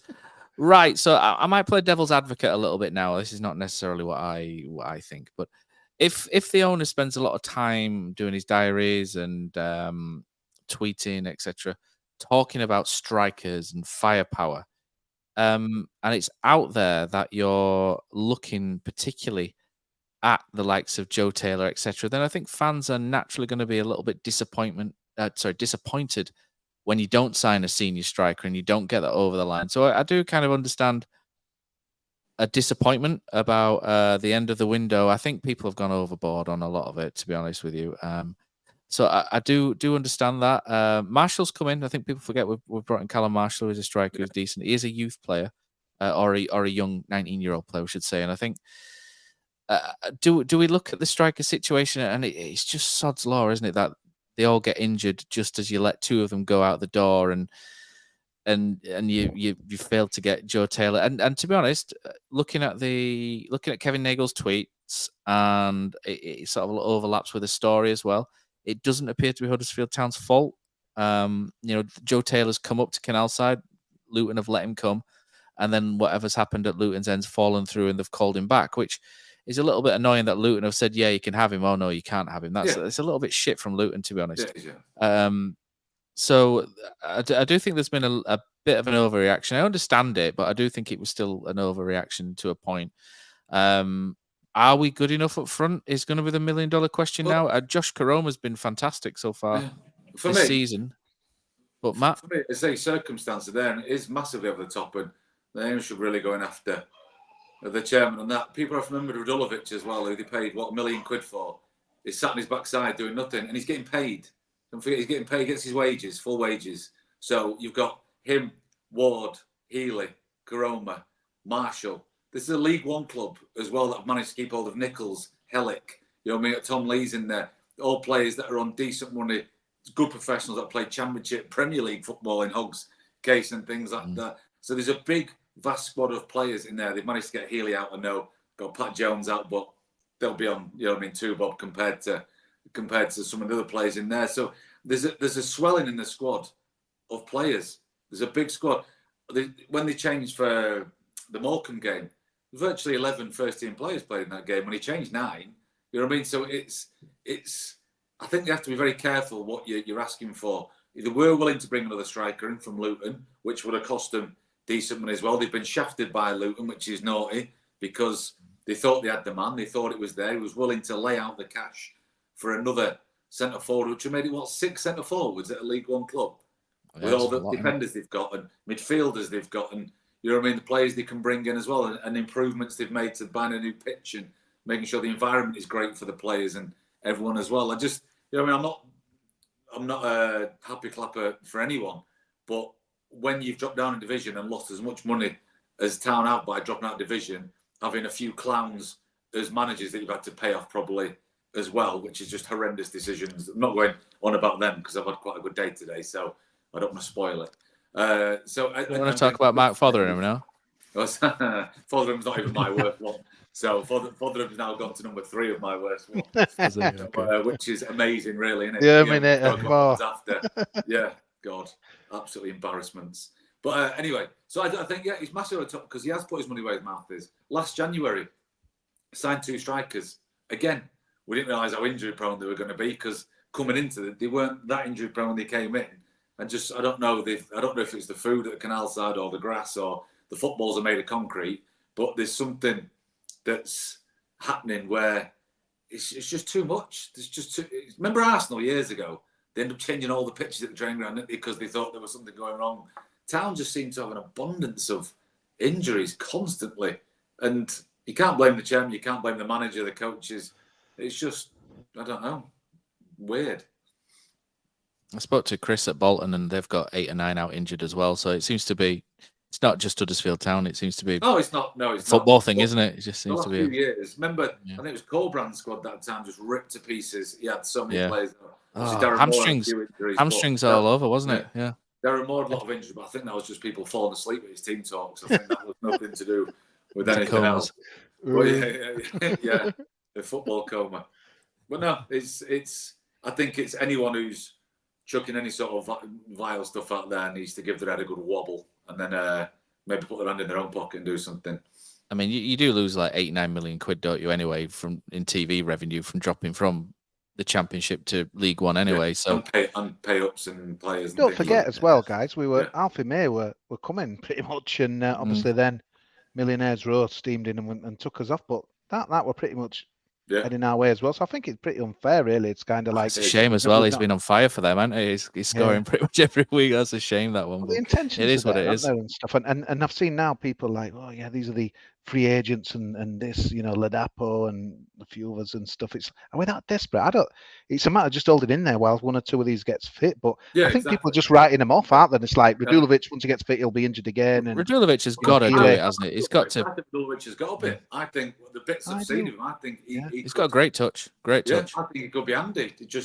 You know what I mean? Just need to get him in the gym. Get some Pat Jones was a sad one for me, but I think my emotions got better of me that night when he left. I think it's a fair enough decision, but I was just surprised maybe it might be a loan out to come back, but I suppose we can't take any... We haven't got any time to kill. Pat Jones, I just think we haven't got any time to wait, have we really? We need to get promoted and, have a year out. Yeah, I mean, even if say we got up, hopefully we do, and, to bring him back a championship, probably is best all round. A big change in... I mean, he's a Welsh lad, isn't he? So to kind of... the exit in Wales, a bit of a check in it, but...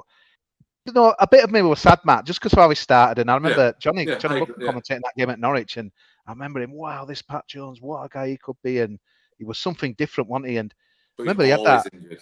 It's 2 years of it now, isn't it, really? Yeah. The only thing is, though, I remember that, I think it was the Easter game, what did we play on a Friday? Did we? I can't remember. We beat someone and he played really well. He came on and changed the game. And then he started at Stoke, didn't he, on the Monday, and he was awful. Yeah. And I just thought,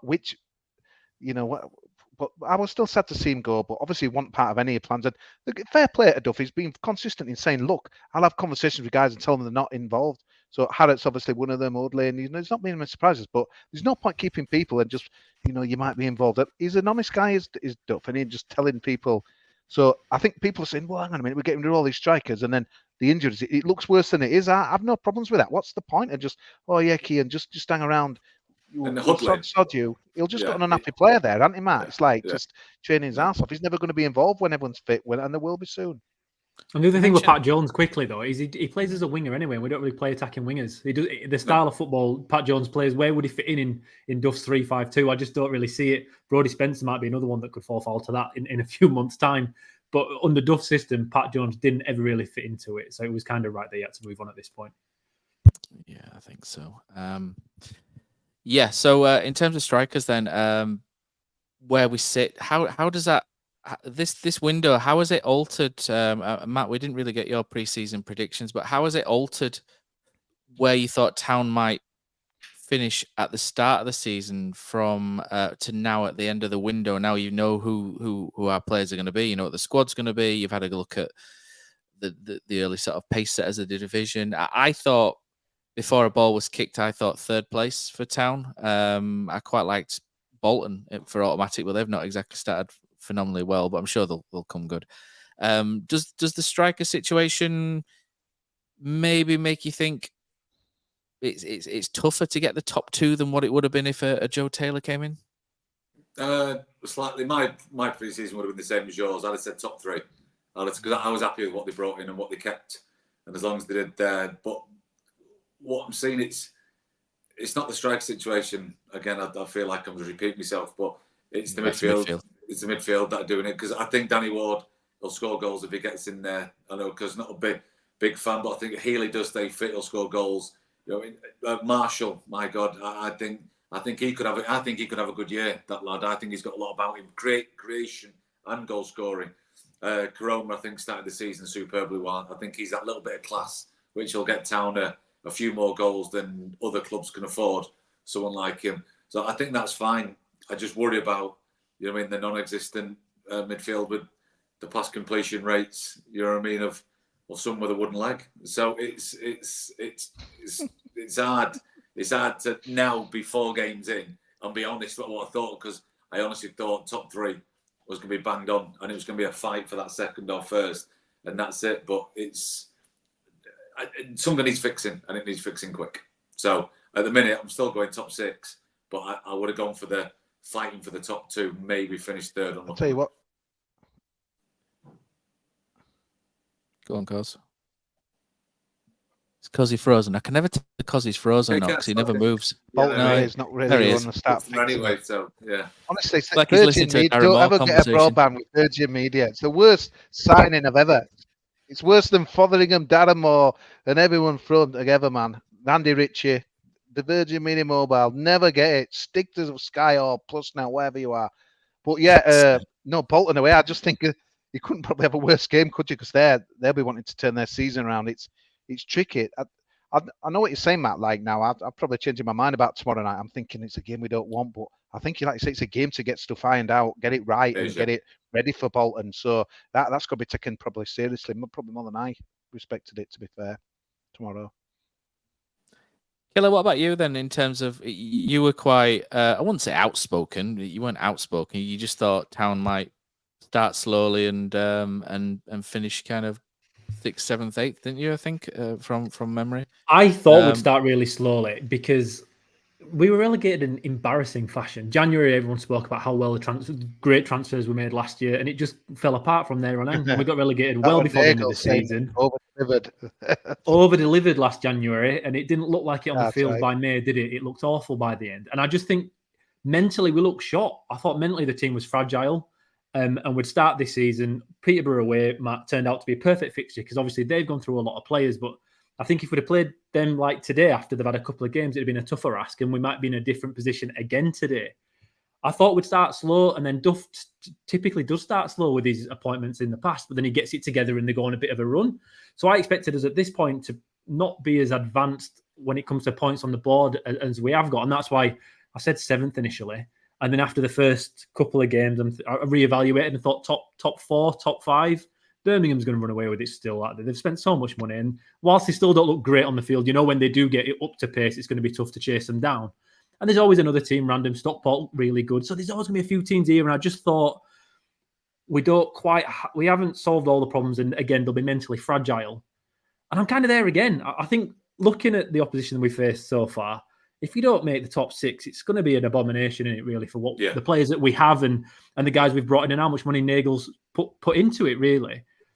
But, like, I'm with Matt. I think the midfield's atrocious. It's just not working. And I don't see who in the squad, unless Hodge comes in and makes a massive difference, or Upenda, which, to be fair, guys, we're 4 games in and we're kind of hoping now that we can have a young lad come in and really change how the midfield works. I didn't expect to be there at this point in the season. So I'm worried again. I am worried again on how this season's. Herbert Kane, when he's fit, will be a difference maker, you think. But like Matt talked about before, Killer, could they, if they do go in tomorrow night and play really well, could that be the rocket up the arse for Evans and Wiles? And if they do get back into the side, you know what I mean? That fear of failure maybe kicks them on a little bit. I don't know, especially with Wiles, because it's been over a year now that he's not really produced at Huddersfield Town at all. He's had a couple of moments where he's done well, but we don't really know Evans that well. Is it a fact of he needs some settling in time? He's going to get a short, sharp shock of a kick up the arse. Doesn't play tomorrow night. And everyone just thinks, cup game, it's fine. But if you're working on the training ground, you can see the manager doing something and you don't play and there's all this positivity and the lads go on. They maybe smash Doncaster tomorrow night with a really strong midfield presence. I'm telling you, he's got 10 days then of thinking, shit, I'm not going to play. I could be out of this team now for a decent amount of time, because if they go and do something against Bolton, you keep going, the momentum goes and goes, and you're watching a lot of football. Well, Evans looked frustrated against Rotherham. Before they took him off, it looked like he was going to get sent off because he was throwing himself into challenges all over the place. He should have been booked in the first half, Matt, when he went in kind of thigh high. He was being sent off. He missed someone on this near side near us, and I thought if you connected with him, then you're in the shower as well. Well, when he was on a yellow, he grabbed somebody around the waist when he ran past him, which was a second yellow as well. He was very lucky to be on the pitch. So I don't think it's passion. I don't think it's effort. You can see he's frustrated and he wants to get there. I'm just kind of leaning towards now, though, that I think Wiles and Evans might be a bit similar. And I think they take up a similar space and want to play in the same way.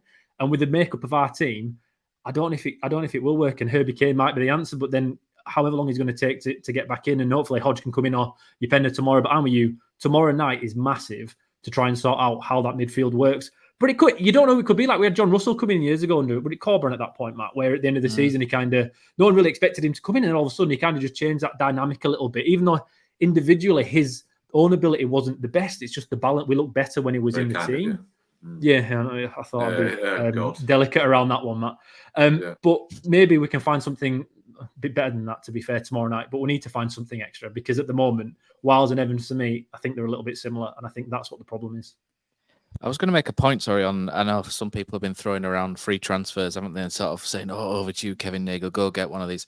I'm genuinely not overly impressed by any of them that are in the list, apart from one, Aaron Connolly. But Aaron Connolly's a bit of a wild child, if you like, who loves a beer and he's not known to be the most professional and has injuries, isn't he? Not wrong with that.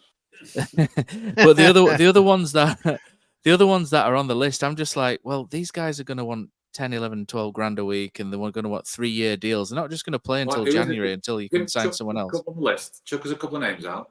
Oh, there was Aaron Connolly, there was Freddie Ladapo, who I think Freddie Ladapo's shite, I'll be honest. I think he's absolutely crap.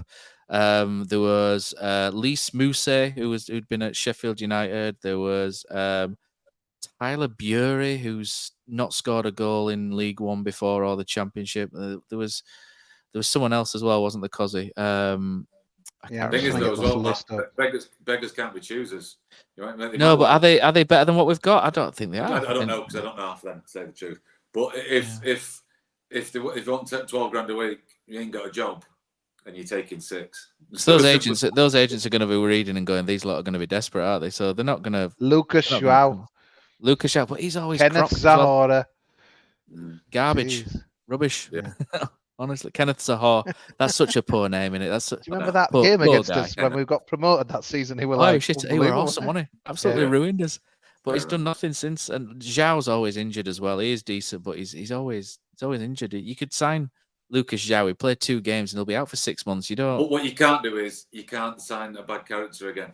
They had that last year. It's got to be someone of good character who's ready to go straight away. As you say, someone there who's a disruptor and is a bit of a, likes a social life a bit too much. It soon rubs off players as well, especially in this day and age, because they don't do a lot of that anymore. So I'd rather have nobody than somebody who's got a questionable character, because getting rid of Thomas was the main part of getting rid of people with those kind of characters that you don't want in the changing room. So no, for me, I'd rather have nobody than anybody who's going to come in and maybe a bit controversial. Yeah, I'm not. I mean, Aaron Connolly is probably the only one I would think. But even then, he's always been a little bit in and out. And form wise, you sort of bringing in similar sort of players who play well one in every 4, 5, 6 games, and you just kind of need that consistency, don't you? That's the difference. When you're at the top in the Premier League, consistency is massive, and that's why you're at the Premier League. And as you go down the pyramid, consistency gets lower and lower, and that's it. And you're in League One now. So the consistency won't be there. You know what I mean? There's lads with great quality, but they will miss a game here and there where they'll just be dreadful or make a mistake. And that's why they're in League One. You know what I mean? Because they're not doing it week in, week out. If you do it week in, week out with professional qualities, you're at the top of the Championship, you're in the Premier League. And that's unfortunately what we have to put up with. What we're not putting up with is not being able to pass a ball 10 yards to someone with the same coloured shirt on. We've had that for years, though, haven't we? This has been the problem for years.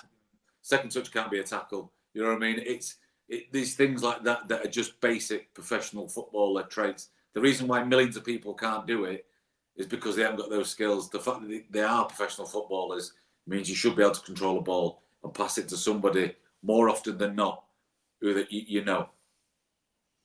Kosi, where did you have Town? You had Town sort of top 4 or 5 as well, didn't you? 5th or 6th, mate. Yeah, I just didn't. I think if Alpha May comes in, then it were a different story. But yeah, just 5th or 6th and playoff spot. But yeah, the thing is, it's hard, didn't it, just say our top 2, innit? Because I've only known a promotion season once, so I hardly any age. 1983, last time Town got automatic. Yeah, so you need a lot of luck and good runs. But the trouble is, when you've got Birmingham doing what they're doing, it just feels like one of the spot. And like you said, there's always a surprise. Yeah, it's early to jump to conclusions. I hope it bites me. Things like on Saturday, I'm just thinking, if you're really serious, you get a draw there minimum. I want to see different qualities, that mental toughness, and it just wasn't there. Obviously, togetherness and thingy together. When John Hogg's getting rounded by Wilkes, you want Miller there with him, or you want another one stepping out of defence and helping his mate out, and bang, don't worry. You know what I mean? If you don't get him, I'm going to get him. Yeah. And it wasn't. He just waltzed through and stuck at the near post. And just shows, doesn't it? Things can change quick. We've won all those 4 games, and then if you include the Morecambe game, and it doesn't take much, does it, for crisis? Well, not crisis, but I think, like you said, I think people have been unfair with Nagel, but I don't think he helped himself with some of his tweets. He's got a right to defend himself, but I just don't like to see all that mat in public and stuff. Yeah, I know what you mean. He's put his money in, but he's just, you know when we used to criticise Darren McAntony, and I'm trying to think there were another owner that were, but, I just don't like to see it all played out. The Accrington guy's online a lot, isn't he? Yeah, but he kind of speaks sense though, doesn't he? Like, and that as well. But Kevin Nagel's replying to some people that are proper. They shouldn't be replying. I don't know. It just I keep getting it from other clubs. You know, when I do that over that Yorkshire rivals, what's your own and this and that.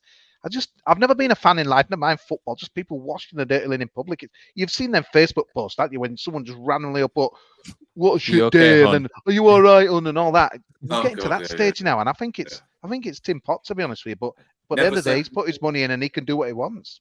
If you have to think twice about something you tweet, don't do it. If you're pissed, don't do it. So if you're not, that's the simple rules that I live by. Yeah, but Phil Hodgkinson used to get criticised, Matt, but he used to come on and fire in, and that infamous night when that Wigan COVID game where, he did the thing with us the next day, but he was steaming in and, we're getting out of hand. But I just look and think, Kev, why are you doing it, mate? But then again, if someone's having a go, he put his money in, he can do it. But it's just not how I'd run my ship. But maybe we were looking at. You can't please everyone. If you are pleasing everyone, you're doing something wrong. That's what they say. So it's for me. No, he doesn't. He can do what he wants because he is ploughing millions and millions into the club and making it a great environment for fans. He's got the players in there. You know what I mean? The pitch, the training ground, everything. It's great. But as you say, though, it's like I'd pick and choose my battles a lot more. If I was a billionaire in America, I wouldn't give two shiny shits about some little cretin in his bedroom. It's the way himself off decides to have a go about me and spend enough money. People just tag him in stuff, and I'm thinking, don't rise to it, Kevin. Then an hour later, you see him replies like, "No, mate." But again, who am I to say it? I'm just an overweight bald guy who pays 250 quid a year, mate. He is what he is, and I quite like the guy, but I do think sometimes it's like he's not been quoted in certain things, and he's replying, and I just think, we won't go looking for stuff because you'll find a lot of stuff you won't like if you go looking for things. So yeah, that's what I mean. He's looking at the hashtag, isn't he, Matt? I noticed that the other day because I'm thinking he hadn't. Yeah, it just. It's not just that, though, is it? I mean, at least he's engaging. You can't blame him for not being engaging. But the only problem I have with it is last year he said the same thing, leave it to the expert boys. We know what we're doing. And we were relegated. And fans knew it were coming. And we called them out at the end of August saying, we're not ready. We look like we're a mile away from being ready, Kevin. He's, no, we know what we're doing. Leave it to us. And it went really poorly. Yeah, we're going to get to work. We're going to get to work. That's what we kept getting thrown at us. Yeah. And Pozza obviously fell foul to this, as we all know very famously. But it kind of the same thing's going now in the transfer window. Leave it to us. We know what we're doing. We know what we're doing. And the only problem there for Town fans, from their perspective, not mine, I will say, from Town fans' perspective, it's like, well, last year you said it and it failed. So you're saying it again now, but what can we base it on? Yes, you're putting the money in, and that's great, fantastic. But until the right guys are in place that can prove they can win on the field, fans will have doubts. That's just general, and obviously fans doubt even if you are winning. But generally, that's what I think is a problem here. In that last year they said the same thing, the same communications were coming out with Dave in his basement on the Zoom calls. And it seems to be a little bit similar again now. And I don't think people have bought into it second time round as much as they did first time round. And I think if we win more games, absolutely fine. I think Kev's a great bloke. Met him a few times. Lovely lad. Really, really nice, like you say. He owns a club. He can do what he wants. But then you've got to expect a bit of backlash after you got relegated last season, regardless of whose fault it is. Always. I'd expect that as well. Yeah, you're always going to get that. I will stick up for them. I think they've been a lot more targeted and structured in the way they've gone out and got players this summer. They've gone and got who they want, what they want, rather than just scattergunned. I think some clubs kind of definitely, and I think we've scattergunned in the past, and I think they've learned from that. And I do think they've gone for two or three particular strikers, and then they've gone, actually, do you know what? We can't get them. That'll have to do. They haven't panicked and gone, oh shit, we'll go get this guy and we'll go get this guy. They've just gone, do you know what? We want him. That's what we're going for. We'll go back. Well, then I dare say they'll probably go back later in January. And they have signed players that have been on form at their clubs last season as well. That have been successful. Evans, you know what I mean, scored goals last year, has done well. Obviously Miller and everything there. They've signed players that have done well. They're not just getting scraps from people that are getting chucked away from other clubs. They're bringing performers from League One, people that are in the Championship as well. And as I say, keeping players.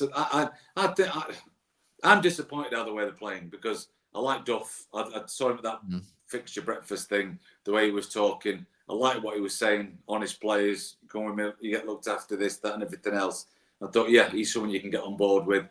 Training's been good, although quite physical and hard as well. And I like the players they brought in. And I don't think I blame Duff. I just think there's some players really underperforming. They've scraped through a few wins, which is great. And I don't like to say it, but the only people really that should be looking at themselves are some of the players. It's not so much the tactics, because the tactics they're not, you know what I mean, reinventing the wheel, are they? Let's be honest. Science, no. If you wing backs, three at the back, you open your hold midfielder, people pushing forward, crosses, shots, everything you want. It's not over the top Pep Guardiola bloody type stuff.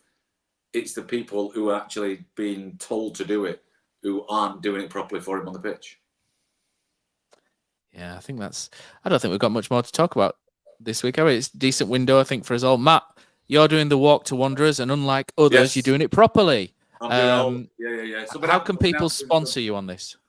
What's that? Sorry. How can people sponsor someone who's walking the whole hog? Shall we say?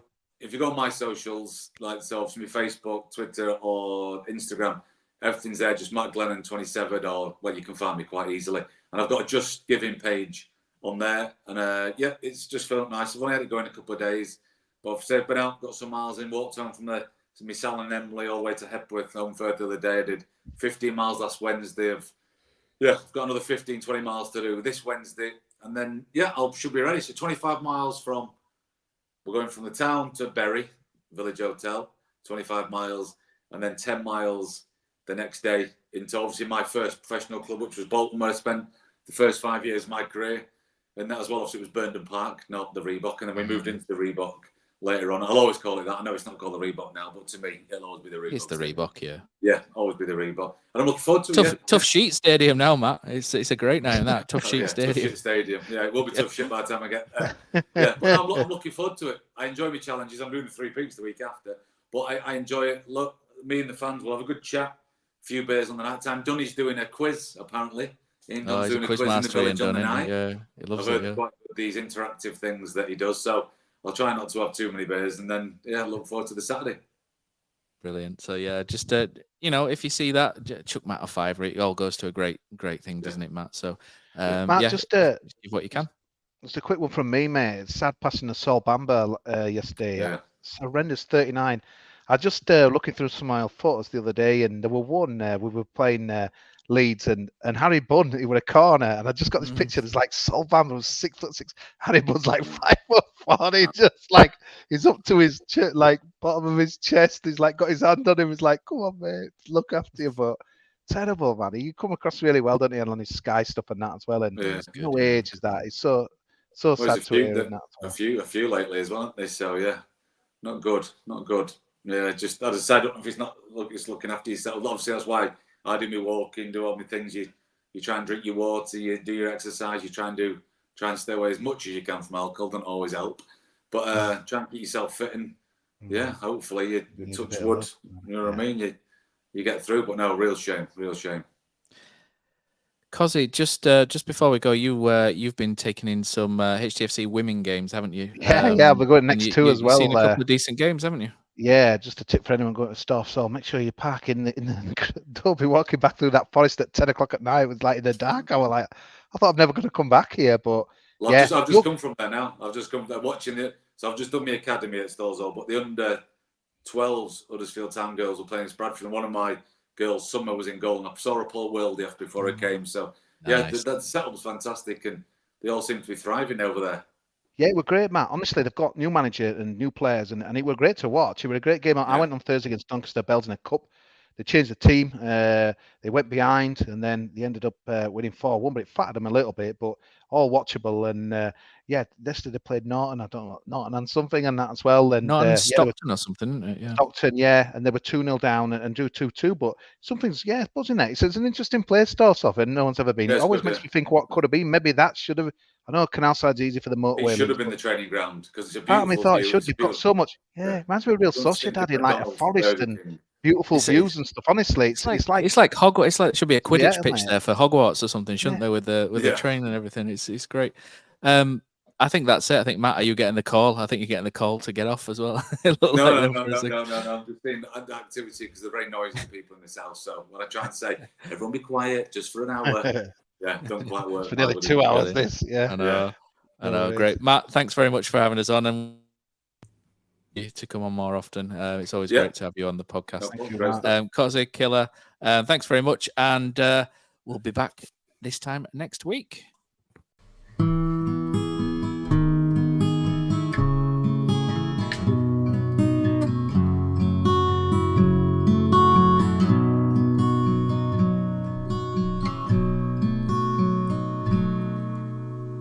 There's a team that is dear to its followers.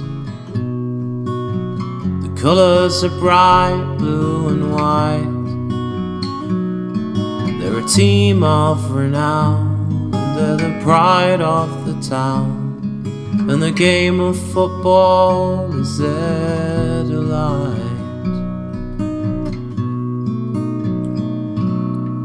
And all the while upon the field of play, thousands loudly cheer them on the way. Often you can hear them say, who can beat the town today? And then the bells will ring so merrily, and every goal shall be a memory. So town, play up and bring that cup back to Huddersfield. So town, play up and bring the cup back to Huddersfield.